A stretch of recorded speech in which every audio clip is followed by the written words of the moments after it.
এই মেঘলা ওয়েদারে আমি চাতক পাখির মতো বসে আছি কখন বৃষ্টি হবে, তবে তো একটু ভালো কিছু রান্না হবে। কিন্তু এখানে দেখো বাবা নিয়ে চলে এসেছিল চিংড়ি মাছ। তো ভালো কিছু তো রান্না হবে। এখানে মা পেস্ট করে নিয়েছে চিংড়ি মাছ, এবার লেবুর রস দিয়েছিল। আস্তে আস্তে সব উপকরণগুলো যেগুলো স্ক্রিনে দেখতে পাচ্ছি সেগুলো আস্তে আস্তে দিয়ে দিচ্ছি। নাম আমি বলতে পারবো না তো, কারণ কি আমি রান্না করিনি। এরপর মা সবগুলো একসাথে মেখে নিল, এবার আস্তে আস্তে সব টুকুর টুকুর করে ছেড়ে পরে পকোড়া করে নিল। আরে তোমাদের এখনই লোভ লেগে গেল? দাঁড়াও দাঁড়াও, আগে পকোড়াটা ভাজা হোক ভালো করে, তারপর তো খাবার নামাতে দাও। নামানো মাত্র আমি চান করে বেরিয়ে এসে নিয়ে নিয়েছিলাম একটা।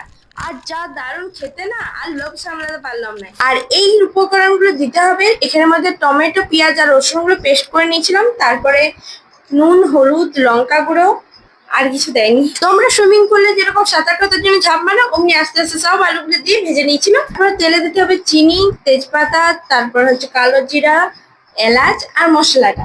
ইস, বলতে পারলাম তো মুখস্থ করে। জানি বলাটা ভালো হয়নি, তবু আমার কথা শোনা তোমরা স্কিপ করো না। এরা এখানে আলু দিয়ে দিয়েছিল। রেসিপিটা কিন্তু দারুণ, আমার গলার আওয়াজে তোমরা স্কিপ করো না।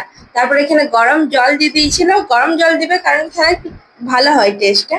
তারপর এখানে দিয়ে দিয়েছিল মিট মশলা। তারপর আস্তে আস্তে সব বড়াগুলো ছেড়ে দিলে একটু ঘন হয়ে গেলে, তারপর কিছুক্ষণের জন্য রেখে নামিয়ে দিলেই রেডি আমাদের তরকারি। তারপর আলতো করে সবাইকার পাতে একটু একটু করে দিয়ে দিবি, দারুণ লাগবে খেতে। এমনি কোনো তরকারিরই দরকার হয় না। এই তরকারিটা হলেই সবাই এক থালা ভাত নিমেষে শেষ করে দেবে। আর যাদের চিংড়ি মাছ পছন্দ নয়, তারা তো বুঝতেই পারবে না কিসের তরকারি খেলাম। আর এই দেখো, দেখতে জাস্ট বড়াটা কি সুন্দর লুকিংটা দেখো। লোভ লাগছে না? আমার ভিডিও করতে করতে এখনো লোভ লাগছে। চলো আমি খাই, তোমরা লাইক কমেন্ট শেয়ার করে পাশে থাকো। টাটা, দেখা হচ্ছে পরের ভিডিওতে।